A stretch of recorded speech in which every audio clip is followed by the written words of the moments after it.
was passed in 1956. ये act था, एक अधिनियम बनाया गया 1956 में श्रीलंकन गवर्नमेंट के द्वारा, जिसके द्वारा by which Sinhali language was declared as the only official language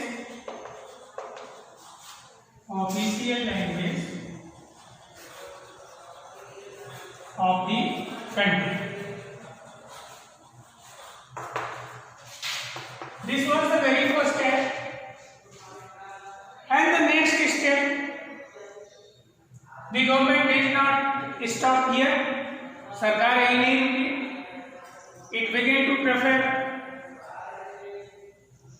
Sinhalese to appoint at the higher ranks in universities, in boards, in educational fields, and even in government jobs.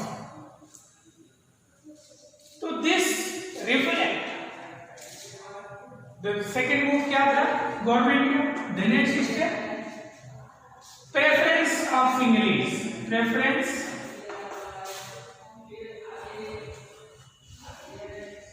to Sinhalese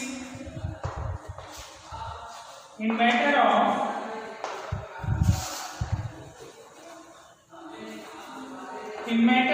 job, in matter of government jobs and appointment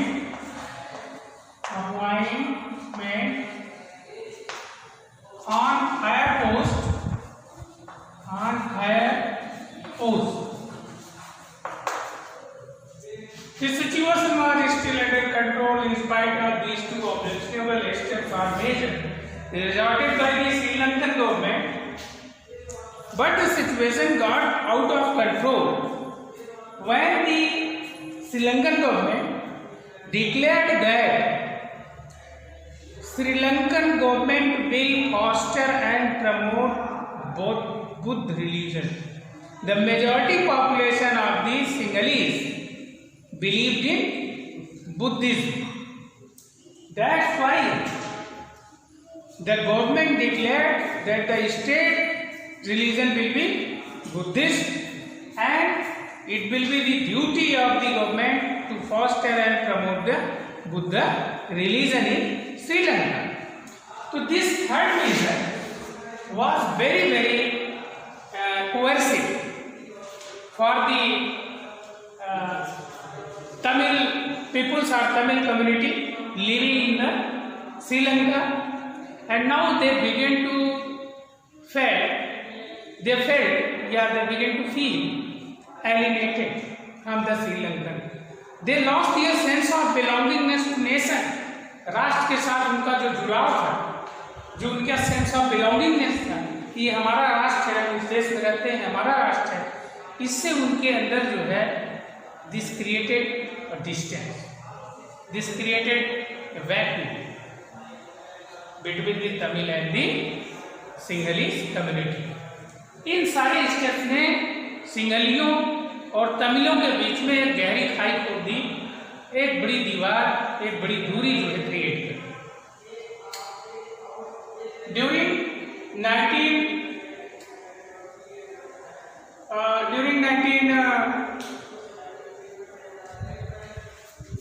1970s and 80s, between 1970s and 80s, in order to protect their culture, in order to preserve their cultural values, in order to promote their economic and political interests, various political parties were formed by the Tamil community in order to oppose the very move of the Sinhalese government, majority government of Sri Lanka.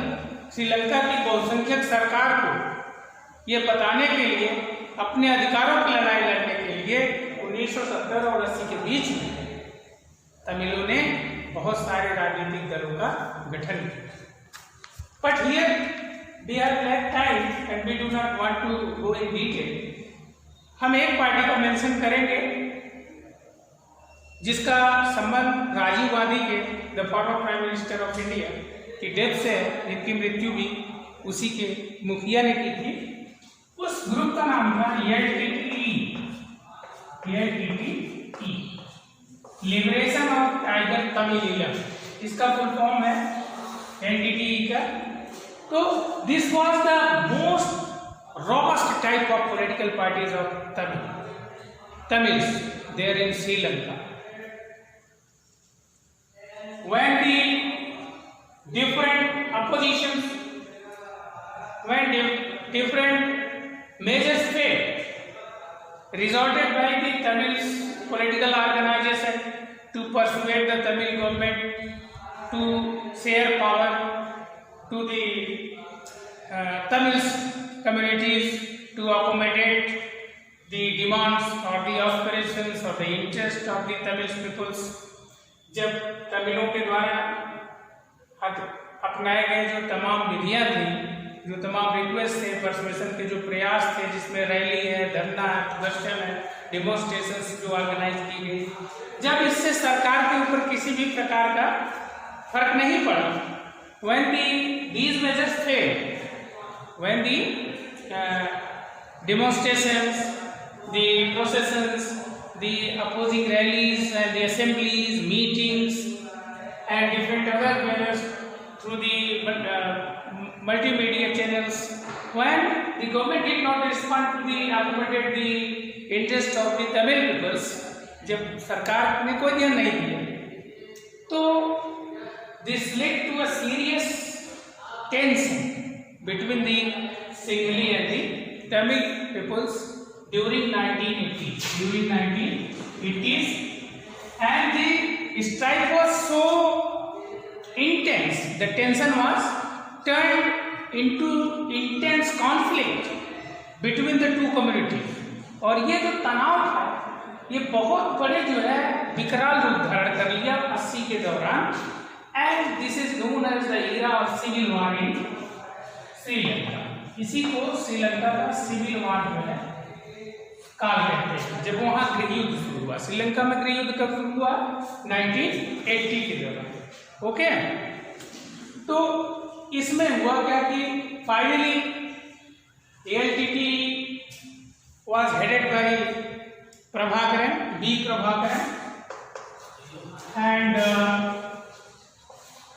he was, because India was supporting the moves of Sinhalese government, and more especially this move was supported by our former Prime Minister Rajiv Gandhi. That's why in a terrorist attack, B. Prabhakar made a conspiracy to kill the Rajiv Gandhi. तो LTTE ने ही मरवाया था राजीव गांधी को, क्योंकि Rajiv Gandhi Sinhali government को समर्थन दे रहे थे, हथियार दे रहे थे इन लोगों से लड़ने के लिए।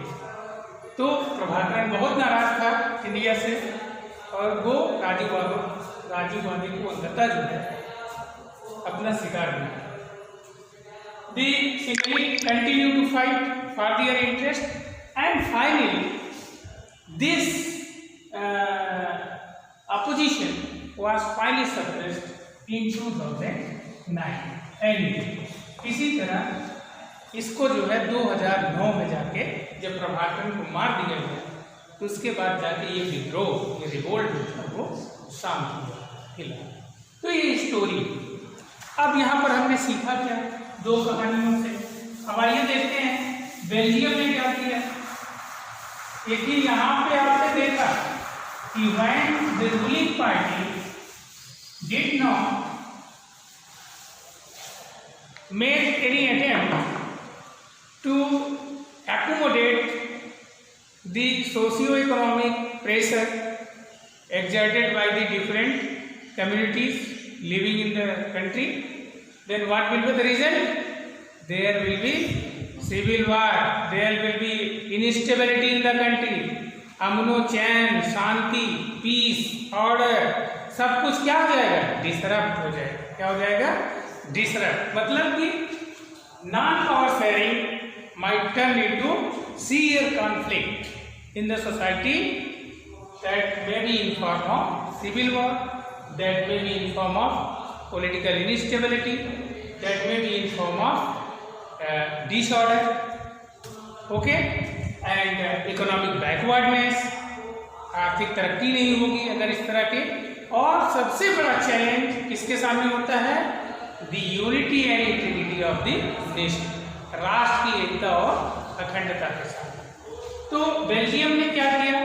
Belgium, the Dutch speaking peoples, as I had told you, हमने आपको बताया था, both the communities were willing to share power. They sat on a table and democratically or in a democratic way, they come to an agreement to make a mutual arrangement of equal power sharing. Suppose in Brussels, French were in majority, they equally share power and said that the minister at the center will be equal. If there are 5 ministers belonging from French, there will be 5 ministers belonging from Dutch. So number of ministers in the central government was equal. So when the French surrendered their majority power in Brussels, then Dutch surrendered their majority power in states. So there were states, so many states under the center, and in all these states the number of ministers were 50-50 in all these states, okay, and there were certain issues belonging to the education, culture and social issues in which only the central government and state government were not able to decide, but they need a special majority of that particular community from which that particular issue is related. लेकिन इसके साथ साथ वहाँ हमने आपको बताया कि during 1970 and 93 Brussels के संविधान में कितने बार परिवर्तन हुआ? 4 टाइम। कितने बार? वहाँ के संविधान को 4 बार बदला गया। क्या किया गया? 4 बार बदला गया। Means the Brussels Constitution was very flexible.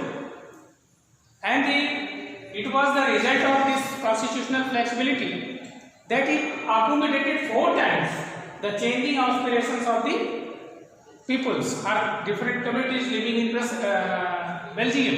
Belgium में रहने वाले जो भिन्न भिन्न समुदाय के लोग थे, उनकी एस्पिरेशंस को उसने क्या किया?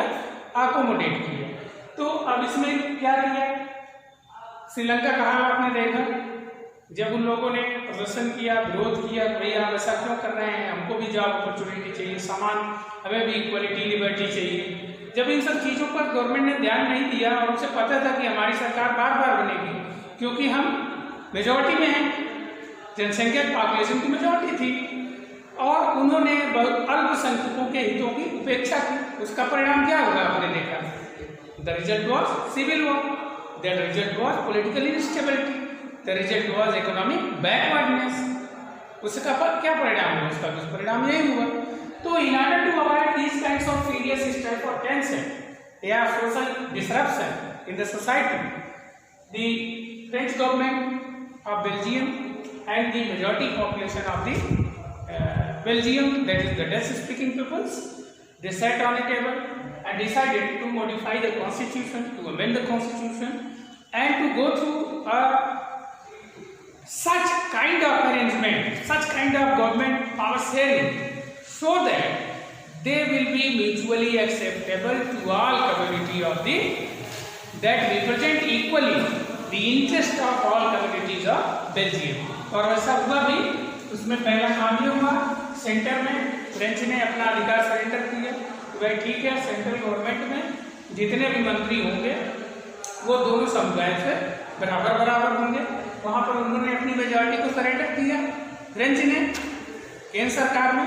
तो राज्यों में जहाँ बहुसंख्यक थे डच स्पीकिंग पीपुल्स, उन लोगों ने भी कहा ठीक है, यहाँ पर हम अपनी मेजॉरिटी सरेंडर कर रहे हैं, यहाँ भी आपको 50-50 सीटें मिलेगी, 50% जो है फ्रेंच की होगी और 50% जो है डच स्पीकिंग की होगी, बराबर शेयर किए।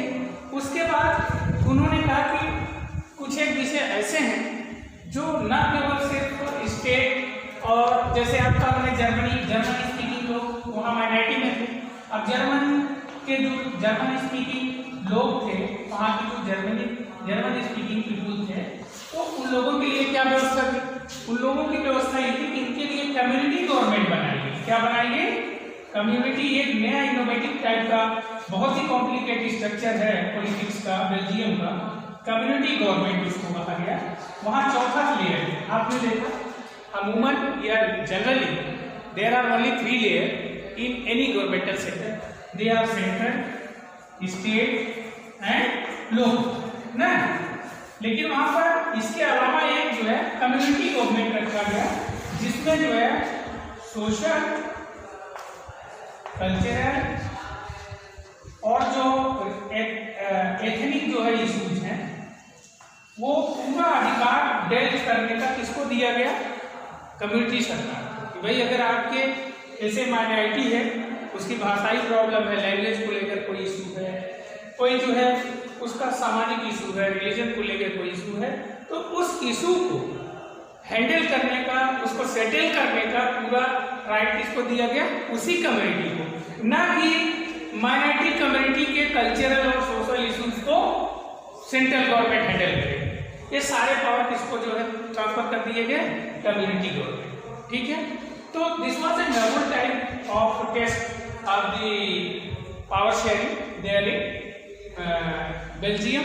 तो हमने देखा कि बेल्जियम में शांतिपूर्ण तरीके से जो सामाजिक प्रेशर था उसको जो है अकोमोडेट किया गवर्नमेंट ने, इसके द्वारा पावर शेयरिंग करके। और जिस सरकार ने पावर शेयरिंग नहीं किया, the government will denied from the power sharing, उसका भी रिजल्ट आपके सामने आया। आपने देखा कि उसका परिणाम क्या हुआ, और बेल्जियम के केस में भी आपने देखा कि परिणाम क्या हुआ। अब क्वेश्चन है, why do we need power sharing? Why do we need power sharing? अभी अभी आपने पढ़ा इसको, और इस क्वेश्चन का जवाब आप पूछ सकते हैं, why do we need power sharing? तो first of all there are two important heads under which this question can be taken. Number 1, on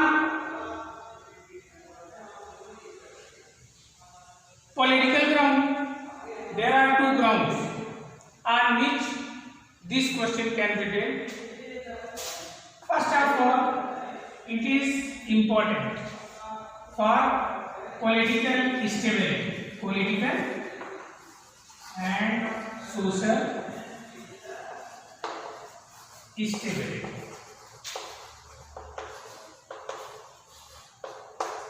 दूसरा ग्राउंड इसका है मॉरल ग्राउंड। क्या है? मॉरल ग्राउंड, मॉरलिटी भी है, मॉरलिटी। ये 2 इंपॉर्टेंट हैं। इसको आप प्रूडेंशियल ग्राउंड भी कह सकते हैं। प्रूडेंशियल, दूरदर्शी दृष्टि के कारण हमें जरूरत होती है। मोरालिटी को आप कह सकते हैं कि मॉरल ग्राउंड इसका भी है कि भाई लिव एंड लेट लिव, जियो और जीने दो। कम्युनिटी में कोई मेजॉरिटी में भी है या लोकतंत्र का यह वसूल है कि हमको जो है कैसे रहना चाहिए, हमको जो है पावर शेयर करके रखना चाहिए। The concentration of authority in one hand on one center will always lead to the different kinds of socio-economic abuses. उससे तमाम बुराइयां पैदा होती हैं, जैसा कि आपने देखा। तो पॉलिटिकल में in order to